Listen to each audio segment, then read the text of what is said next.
सबसे पहले आप सभी को मेरा प्यार भरा नमस्कार। जैसा कि आप लोगों को पता ही है, मेरा नाम है सुमन और मैं हूं आपकी टीचर और आपकी करियर सलाहकार। प्यारे बच्चों, आज का वीडियो बहुत ही महत्वपूर्ण उन सभी अभ्यर्थियों के लिए जो साल 2023 में बीएड कोर्स करने जा रहे हैं, चाहे वो आर्ट्स स्ट्रीम के हैं, चाहे साइंस या कॉमर्स या बीटेक वाले बच्चे। बीएड कोर्स को करते समय जो सबसे महत्वपूर्ण हो जाता है बच्चों, अगर आपने सरकारी टीचर बनना है, स्पेशली टीजीटी टीचर यानी कक्षा 6 से लेकर 8 का टीचर बनना है, आपके लिए महत्वपूर्ण हो जाता है आपके बीएड के सब्जेक्ट कॉम्बिनेशन कि भाई आपने बीएड में कौन से सब्जेक्ट लेने हैं, टीचिंग सब्जेक्ट जिन्हें कि हम जानते हैं पेडागॉजी के नाम से या पेडागॉजी जिन्हें बच्चे बोलते हैं। तो बच्चों, आज का वीडियो होने वाला है इसी के बारे में, बीएड सब्जेक्ट कॉम्बिनेशन को लेके। बहुत ही महत्वपूर्ण वीडियो है। मैं आपको यहाँ पे ये भी बताना चाहूँगी कि अगर मैं आपसे ये कहूँ कि अगर आपने अच्छे इंस्टीट्यूट से भी बीएड किया है, सरकारी सीट पे भी बीएड किया है, लेकिन अगर आपके बीएड में सब्जेक्ट कॉम्बिनेशन ठीक नहीं है तो आपके सरकारी टीचर बनने का सपना टूट सकता है। और ये बिल्कुल टूटा भी है। जस्ट अभी 2023 में जिन बच्चों ने केंद्रीय विद्यालय में अपना फॉर्म भरा था, एंट्रेंस एग्जाम निकाला और इंटरव्यू भी तक भी पहुंचे, लेकिन फाइनल राउंड में उनको ये सुनने को मिला कि देखिए हम आपकी नियुक्ति नहीं कर सकते क्योंकि आपके बीएड के सब्जेक्ट कॉम्बिनेशन ठीक नहीं है। तो बीएड, इसके साथ साथ मैं आपको ये बताना चाहूँगी बच्चों कि जो केंद्रीय विद्यालय के बच्चे उनको इसलिए भी मना किया गया क्योंकि जो उनके बीएड सब्जेक्ट कॉम्बिनेशन थी वो एनसीटीई की गाइडलाइन के हिसाब से नहीं थे। अब ये एनसीटी क्या है वो भी आपके लिए बहुत जानना जरूरी है एज ए बीएड एस्पिरेंट। अगर आपके पास ये सब्जेक्ट नहीं है, स्पेशली उन बच्चों के लिए जो बच्चे हिंदी के टीचर बनना चाहते हैं या कॉमर्स के टीचर बनना चाहते हैं या जिन्होंने बीटेक किया है और मैथ्स के टीचर बनना चाहते हैं, उनके लिए क्या सब्जेक्ट कॉम्बिनेशन होनी चाहिए। तो जुड़े रहिए मेरे साथ इस वीडियो में शुरू से लेकर अंत तक। चैनल पे नए हैं तो सब्सक्राइब कर ही लीजिएगा। इसके साथ साथ अगर किसी को करियर हेल्प चाहिए, डायरेक्टली मुझसे फ़ोन पे बात करनी है तो 99 रुपीज़ पे करके मुझसे फ़ोन पे बात कर सकते हैं। बाकी बहुत जल्दी मेरा ऐप भी लॉन्च होने वाला है, उसके ऊपर मेरी टीम काम कर रही है और उसमें मैं सारी जानकारी, छोटी बड़ी जितनी भी शिक्षा जगत से लेकर तमाम खबरों की जानकारी मैं आपको अपने ऐप पे और इस चैनल के माध्यम से देती रहूँगी। तो चलिए बच्चों, स्टार्ट करते हैं अपना आज का वीडियो। बहुत ही महत्वपूर्ण बीएड सब्जेक्ट कॉम्बिनेशन 2023। देखिए, बीएड सब्जेक्ट कॉम्बिनेशन समझने से पहले सबसे पहले आपने समझना है कि भाई इसके बारे में इतनी बात क्यों होती है, क्यों इस पे जोर दिया जाता है। क्यों ऐसे नहीं होता सीधे सीधे कि भाई जब हमने बीएड एंट्रेंस एग्जाम पास किया, हमारा नाम मेरिट में आया है, हमारे तो सब्जेक्ट ठीक है, हम तो अच्छे नंबरों से पास हुए, हमारे पास मास्टर है तो हमें ये सब्जेक्ट दे दीजिए। क्यों इसका कारण है, उस कारण को समझिए बच्चों आप इन पॉइंट से। ये वो पॉइंट्स है जो आपके पूरे डाउट क्लियर कर देंगे बीएड सब्जेक्ट कॉम्बिनेशन को लेके। देखिए, सबसे पहले होता क्या है कि जब आप बीएड करते हैं तो बीएड करने से पहले आपसे क्या मांगा जाता है? सबसे पहली चीज मांगी जाती है ग्रेजुएशन। चाहे आपने आर्ट्स में किया है, चाहे साइंस में किया है, चाहे आपने कॉमर्स में किया है, लेकिन आपके पास होने चाहिए ग्रेजुएशन में 50% मार्क्स। ठीक है, ये गाइडलाइन होती है सबसे पहले। दूसरा, अगर आपके ग्रेजुएशन में 50% मार्क्स नहीं है तो वो बच्चे क्या करें? क्या वो टीचर नहीं बन सकते? बन सकते, लेकिन उनको क्या करना पड़ता है? उनको करना पड़ेगा मास्टर्स। और अगर मास्टर्स में वो 50% लेके आते हैं तो तब वो आने वाले भविष्य में बीएड करने का सोच सकते हैं और सरकारी टीचर बनने का सपना देख सकते हैं। ये मैं बात कर रही हूँ जनरल कैटेगरी के लिए। बाकी कैटेगरी के लिए चाहे ग्रेजुएशन हो चाहे मास्टर्स है, उसमें आप के लिए 5% की छूट रहती है। तो अब बात करते हैं बच्चों कि जब आप इस ग्रेजुएट हो जाते हो और बीएड करने के बारे में सोचते हो, चाहे प्राइवेट से करो चाहे गवर्नमेंट से निकालो, तो आपके इतने सब्जेक्ट कॉम्बिनेशन मैटर क्यों करते हैं? तो देखिए बच्चों, होता क्या है कि जब आप बीएड कोर्स करने जाते हैं ना, तो बीएड कोर्स में आपको बोला जाता है, बीएड के जो बच्चे कर रहे होते हैं उनको बोला जाता है कि आपने 2 टीचिंग सब्जेक्ट लेने हैं।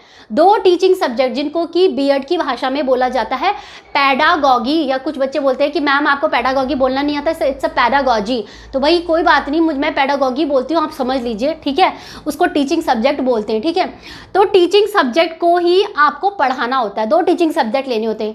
अब ये 2 टीचिंग सब्जेक्ट जो होते हैं, एक होता है आपका प्राइमरी सब्जेक्ट, एक होता है आपका सेकेंडरी सब्जेक्ट। ठीक है, ये 2 सब्जेक्ट आपको लेने होते हैं। बाकी मतलब कि जिस भी सब्जेक्ट के आप आने वाले भविष्य में सरकारी टीचर बनने के लिए फॉर्म भरेंगे, वो सब्जेक्ट आपने अपने बीएड में पढ़ा होना चाहिए। ठीक है, तो ये बात होती है बीएड कोर्स को करते समय। अब बात आती है कि भाई बीएड में आप टीचिंग सब्जेक्ट कौन से लेंगे? तो देखिए बच्चों, बीएड में टीचिंग सब्जेक्ट लेने के लिए चाहे आपने आर्ट्स में किया है, साइंस में किया है, कॉमर्स में किया है, जो सब्जेक्ट आपने अपने इन स्ट्रीम में लिया है ना, उन्हीं सब्जेक्ट में से कोई 2 सब्जेक्ट आपको अपने बीएड में एज ए टीचिंग सब्जेक्ट लेने पड़ते हैं। ऐसा नहीं है कि आपने तो किया है कि भाई मैंने तो साइंस से मैंने वो किया है, ग्रेजुएशन किया है, लेकिन मुझे बीएड में ना हिंदी दे दो, मुझे हिंदी बहुत अच्छी लगती है ना। ऐसा नहीं हो सकता, क्योंकि मेरा जो साइंस भी था वो हिंदी माध्यम से था, क्योंकि मेरी हिंदी बहुत अच्छी थी, अंग्रेजी इतनी अच्छी नहीं है। ऐसा नहीं होता। टीचिंग सब्जेक्ट आपको वही मिलेगा जो आपने अपने ग्रेजुएशन में पढ़ा हुआ हो, ठीक है। सबसे पहली नंबर 1 बात, ये बात ध्यान में रखनी है। अब बात आती है बच्चों कि जो ये टीचिंग सब्जेक्ट है, जिसे कि हम पेडागॉगी के नाम से जानते हैं बीएड में, ये सब्जेक्ट आप कैसे चुनेंगे? तो देखिए, आर्ट्स वालों को कौन सा चुनना है वो मैं आपको बताती हूँ, साइंस वालों को, और कॉमर्स वाले बच्चे विशेषकर ध्यान से सुनिए कि उन्हें करना क्या है, ठीक है। तो देखिए, अब आती है बात कि भाई ये बीएड की बात कहाँ से आ गई कि टीचिंग सब्जेक्ट। तो देखिए बच्चों, जिस तरीके से हर एजुकेशन बोर्ड को चलाने के लिए एक बोर्ड डिसाइड किया गया है, जैसे यूजीसी, एआईसीटी, सीटेट का बोर्ड, सीबीएसई बोर्ड, उसी प्रकार से टीचिंग को जो देखता है ना पूरा, उस बोर्ड का नाम है एनसीटीई, यानी कि national council of teacher education. अब national council of teacher education क्या बोलती है कि देखो, जिस बच्चे को बीएड करना है ना, वो इस बात का ध्यान रखे कि वो बीएड उन्हीं सब्जेक्ट में कर सकता है जो सब्जेक्ट उसने अपने ग्रेजुएशन में, यानी कि स्नातक में 2 साल फुल टाइम पढ़े होने चाहिए, ठीक है। ये उनकी गाइडलाइन साफ साफ बोलती है। तो ये देखिए बच्चों, ये है आपका ग्रेजुएशन और ये है आपका बीएड। आप करेंगे जब, तो आपको बीएड में 2 सब्जेक्ट चुनने होंगे, प्राइमरी और सेकेंडरी सब्जेक्ट। कहाँ से चुनेंगे? वो चुनेंगे आप अपने ग्रेजुएशन के ही सब्जेक्ट। कौन से सब्जेक्ट चुनेंगे? जो कि आपने उसमें 2 साल पढ़े होने चाहिए, ठीक है। तो ये है सबसे पहला मापदंड। अब हम बात करेंगे सब्जेक्ट वाइज, जैसे कि स्ट्रीम वाइज, कि किसको कौन से सब्जेक्ट लेने पड़ते हैं। तो देखिए, सबसे पहले हम बात करने वाले हैं आर्ट्स के बारे में। तो देखिए बच्चों, आर्ट्स के लिए मैं आपको ये बताना चाहूँगी साफ साफ कि आर्ट्स चाहे आप सब्जेक्ट लेते हैं ना, तो आपने उनका कॉम्बिनेशन इस प्रकार से लेना हो है कि एनसीटी की जो गाइडलाइन है उसको मिलनी चाहिए। अब देखिए, एनसीटी की गाइडलाइन क्या कहती है? एनसीटी की गाइडलाइन ये कहती है कि आपने कम्बिनेटेड सब्जेक्ट लेने किस तरीके से। तो देखिए, आर्ट्स के सब्जेक्ट होते हैं हिस्ट्री, ज्योग्राफी, पॉलिटिकल साइंस और इकोनॉमिक्स, ठीक है। इकोनॉमिक्स ये आपके मेन मुख्य सब्जेक्ट होंगे जो कि आपके ग्रेजुएशन में होने चाहिए, और यही सब्जेक्ट आपने बीएड में होने चाहिए, ये उनका कहना है। इसके साथ साथ अभी 2023 में रिसेंटली जनवरी में केंद्रीय विद्यालय की वैकेंसी निकली थी बच्चों, और ये यहाँ पे मैं स्क्रीनशॉट भी लगा देती हूँ। तो उनके जो नोटिफिकेशन आया था, विज्ञप्ति आई थी, उसमें साफ साफ लिखा हुआ था, उन्होंने लिखा था कि एनी 2 ऑफ द फॉलोइंग, इधर हिस्ट्री और उसके साथ ये कम्बिनेशन सब्जेक्ट। तो उनका कहने का मतलब ये है कि जो भी टीचर केंद्रीय विद्यालय के टीजीटी टीचर के लिए अप्लाई कर रहे हैं, वो इस बात का ध्यान रखें कि अगर आपने अपना ग्रेजुएशन में हिस्ट्री लिया है, तो हिस्ट्री के साथ आपने या तो ज्योग्राफी होना चाहिए, एनी 2 ऑफ द फॉलोइंग, या तो पॉलिटिकल साइंस होना चाहिए या इकोनॉमिक्स। अब जैसा कि मैंने आपको बताया कि कुछ टीचरों को बना कर दिया गया, उनको टाटा बाय बाय बोल दिया कि भाई आप हमारे यहाँ टीचर नहीं बन सकते। क्यों नहीं बन सकते? बच्चे तो कह रहे थे कि हमारा आर्ट्स में हमारी 75% है, हमारा बीएड भी गवर्नमेंट कॉलेज से, हमें क्यों नहीं टीचर बनेंगे।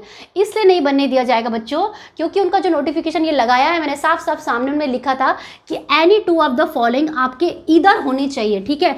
इसके अलावा अगर मान लीजिए कि जैसे बच्चे ग्रेजुएशन में क्या कर लेते हैं, सोशियोलॉजी ले लेते हैं, एजुकेशन ले लेते हैं, साइकोलॉजी ले लेते हैं, इंग्लिश ले लेते हैं, इस तरीके से, तो ये सब्जेक्ट तो ले लो आप, कोई दिक्कत नहीं। लेकिन जो आपके 2 सब्जेक्ट बनेंगे ना, वो इनमें से ही बनने चाहिए अगर आपको सोशल साइंस का टीचर बनना है तो, ठीक है।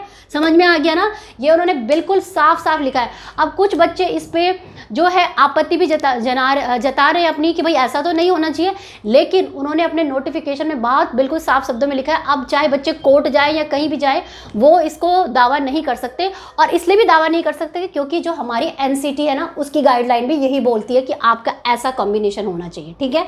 तो आपने देखो बच्चों, जिसके ग्रेजुएशन में ये सब्जेक्ट नहीं है ना, समझ लो कि उसका बीएड कहीं ना कहीं आने वाले भविष्य में खतरे में पड़ सकता है, specially for the TGT teacher. Primary और पीजीटी टीचर के लिए कोई फर्क नहीं पड़ेगा।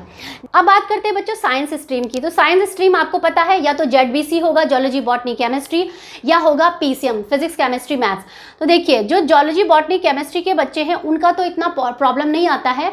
उनका बस यही होता है कि जब वो केमिस्ट्री चूज करें, तो केमिस्ट्री जो चूज करनी है, या तो उन्होंने बायो केमिस्ट्री चूज करनी है, या जो केमिस्ट्री जो होती है उसी में से, ठीक है। सेकेंडली आता है प्रॉब्लम आता है मैथ्स वाले बच्चों के साथ, जैसे मतलब जो पीसीएम से करते हैं, या ऐसे बच्चे जो कॉमर्स के साथ मैथ्स ले लेते हैं, या ऐसे बच्चे जो बीए के साथ मैथ्स ले लेते हैं, फिर ये पूछते हैं कि मैम क्या हम टीजीटी टीचर बन सकते हैं। तो देखिए केंद्रीय विद्यालय का जो नोटिफिकेशन आया था, और जैसा कि आपको पता है कि केंद्रीय विद्यालय प्रतिष्ठित विद्यालय है और ये सीबीएसई के नॉर्म को फॉलो करता है, गाइडलाइन को फॉलो करता है एनसीटी की। तो जो वो बात बोल रहे हैं वही सच है, बाकी इधर उधर की कोई भी बातें सच नहीं है, ठीक है। तो मैं उन्हीं के आधार पर ये वीडियो बना रही हूँ। उनकी गाइडलाइन बोलती है कि जिन बच्चों ने मैथ्स के टीचर बनना है टीजीटी के लिए, उनके पास होना चाहिए bachelor degree in math with any of the 2 following subject. इसके अलावा उनके पास ये होनी चाहिए, या तो फिजिक्स, आपके फिजिक्स केमिस्ट्री होनी चाहिए, इलेक्ट्रॉनिक या कंप्यूटर साइंस, या स्टैटिक्स, ठीक है। स्टैटिक्स जैसे बीटेक वाले बच्चे बोलते हैं कि मैम हमारे पास क्या होना चाहिए, तो उन्होंने साफ साफ लिखा है कि स्टैटिक्स आपके सब्जेक्ट में होना चाहिए, ठीक है बच्चों। तो ये है गाइडलाइन आपके टीजीटी टीचर के लिए। यहाँ पे मैं खुशखबरी देना चाहूँगी उन बच्चों को जिनका बीटेक है, वो बिना बीएड के भी केंद्रीय विद्यालय में सीधे पीजीटी टीचर के लिए बन सकते हैं, यानी कि 11-12 के बच्चों को कंप्यूटर साइंस पढ़ा सकते हैं, ठीक है। ये झूठ नहीं है, ये उनके नोटिफिकेशन में है। अब बात करते हैं बच्चों कॉमर्स वाले बच्चों के बारे में, और उन बच्चों के बारे में जिनका ये डाउट होता है कि मैम क्या हम हिंदी के टीचर बन सकते हैं, संस्कृत के टीचर बन सकते हैं। तो सबसे पहले हम बात करेंगे कि कॉमर्स वाले बच्चों को क्या करना चाहिए। देखिए कॉमर्स वालों बच्चों का अधिकांश प्रश्न होता है कि मैम क्या हम टीजीटी टीचर बन सकते हैं। तो देखिए टीजीटी टीचर बनने के लिए मैं आपको यही बोलूँगी बच्चों, आपके लिए है बिग नो। बिग नो क्यों है आपके लिए? आप टीजीटी टीचर इसलिए नहीं बन पाएंगे क्योंकि आप सबसे पहले ये देखिए ना कि जैसे कि आपका कॉमर्स का जो आपका रूल है वो ये क्या क्या कहता है, डिमांड एंड सप्लाई। इकोनॉमिक्स में पढ़ा है ना, जब जिस चीज़ की डिमांड होती है तभी उस चीज़ की सप्लाई हो पाती है। तो कॉमर्स वाले बच्चों की सप्लाई इसलिए नहीं हो पाती क्योंकि हमारा जो एजुकेशन सिस्टम है उसमें कहीं भी कक्षा 1 से लेकर और 10 तक जो है वो कॉमर्स को प्राथमिकता नहीं दी गई है। उनको जो प्राथमिकता दी गई है वो केवल आर्ट्स और साइंस को दी गई है। कॉमर्स का जो प्राथमिकता है वो आता है आपका पीजीटी लेवल पे, यानी कि 11वीं और 12वीं। तो अब आपको करना क्या है, आपको करना है बच्चों कि ताकि आपका जो बीएड है इस साल 2023 में वो वर्थ हो जाए, उसे करने के आपके फ़ायदे हो जाए, उसमें आपको करना पड़ेगा अपनी एजुकेशन जो आपने एक्वायर की है, जो ली है, उसमें ऐड ऑन करना है। क्या ऐड ऑन करना है? आपको अपना एमकॉम ज़रूर करना है, क्योंकि अगर आप एमकॉम करेंगे तभी जो आपके टीचर बनने का सपना है वो पूरा हो पाएगा। तो आप प्राइमरी टीचर तो बन पाएंगे, पीजीटी टीचर भी बन पाएंगे, लेकिन टीजीटी टीचर नहीं बन पाएंगे, क्योंकि टीजीटी टीचर बनने के लिए स्पेसिफिक रिक्वायरमेंट होती है, डिमांड है, जो कि डिमांड आप कॉमर्स वाले बच्चे नहीं पूरे कर पाते, ठीक है। अब सवाल ये आता है कि एमकॉम भी जो आप करेंगे वो किस सब्जेक्ट में करेंगे। तो देखिए बच्चों, आपका जो एमकॉम होना चाहिए ना वो कॉमर्स का ही जो मेन सब्जेक्ट होता है ना, जैसे अकाउंटिंग और फाइनेंस, उसी में ही आपका एमकॉम होना चाहिए। अगर आप इसके साथ साथ जैसे इकोनॉमिक्स भी कर रहे हैं ना, तो इकोनॉमिक्स में ही आपका होना चाहिए, जैसे या तो आपका एमए इकोनॉमिक्स हो या आपका एमकॉम हो, ठीक है। तो एमकॉम फाइनेंस अकाउंटिंग में हो जाए या आपका एमए इकोनॉमिक्स हो, उस कंडीशन में आप 11वीं और 12वीं में जो पीजीटी टीचर होते हैं ना उसके लिए अप्लाई कर सकते हैं। अब बात करते हैं हिंदी के टीचर जो बनना चाहते हैं, जो कहते हैं कि हमारा ग्रेजुएशन आर्ट्स में है लेकिन क्या हिंदी पढ़ा सकते हैं। देखिए ऐसा कोई रूल नहीं है कि आपने जो हिंदी पढ़ानी है, उसके लिए रूल यही है, एनसीटी की गाइडलाइन ये कहती है कि जो बच्चे टीजीटी टीचर अगर हिंदी बनना चाहते हैं, टीजीटी की बात हो रही है 6 से लेकर 8 तक, उनका वो Hindi subject full time 3 years पढ़ा होना चाहिए। हालांकि 2 इयर्स बोलते हैं, लेकिन एनसीटी की गाइडलाइन जो केंद्रीय विद्यालय का था वो 3 इयर्स का था। तो चाहे आप इंग्लिश के हैं, चाहे हिंदी के हैं, चाहे संस्कृत के, अगर आपको टीजीटी टीचर बनना है तो आपने 3 इयर्स पढ़े होने चाहिए। पीजीटी टीचर की अगर मैं बात करूँ, पोस्ट ग्रेजुएट टीचर, उसके लिए तो हालांकि मैं सेपरेट वीडियो बना के लेके आऊँगी, इसके लिए आपको चैनल को सब्सक्राइब करना पड़ेगा। शॉर्ट में बता देती हूँ, पीजीटी में उन्होंने ये बोला है कि अगर आपने हिंदी का टीचर बनना है तो आपने एज अ संस्कृत भी अपना सब्जेक्ट पढ़ा होना चाहिए ग्रेजुएशन में, ऐसी उनकी एक कंडीशंस होती है, ठीक है। तो वो आपको उसी वीडियो में समझ आ पाएगा, ठीक है बच्चों। तो यही थी जानकारी आज आपके बीएड सब्जेक्ट कॉम्बिनेशन को लेके। आई होप कि ये वीडियो आपके लिए बहुत ही हेल्पफुल रहा होगा और इस वीडियो के माध्यम से आपकी एक छोटी सी हेल्प ज़रूर हुई होगी। अगर हुई है तो चैनल को सब्सक्राइब करिए जल्दी जल्दी, क्योंकि लगातार मैं अपने इस चैनल के माध्यम से आप लोगों तक कई टीचिंग और लर्निंग से संबंधित तमाम खबरें पहुंचाती रहूँगी। और बाकी अगर किसी को कोई करियर हेल्प चाहिए तो फ़ोन पे बात करके भी मुझसे ले सकते हैं, जिसकी की फ़ीस होगी मात्र 99 रुपीज़, ठीक है बच्चों। तो यही थी आज की जानकारी और मिलेंगे मेरे कुछ नए अच्छे इंटरेस्टिंग वीडियो के साथ। बाकी अगला वीडियो भी पीजीटी टीचर के लिए भी आने वाला है, बीएड स्पेशल एजुकेशन, और बहुत सारे वीडियो भी आने वाले हैं। तो जुड़े रहिए मेरे साथ आने वाले वीडियो में भी। बाकी वीडियो को देखने के लिए बहुत बहुत धन्यवाद। मिलेंगे मेरे कुछ नए अच्छे इंटरेस्टिंग वीडियो के साथ, तब तक के लिए जय हिंद, जय भारत, धन्यवाद, सत्यमेव जयते।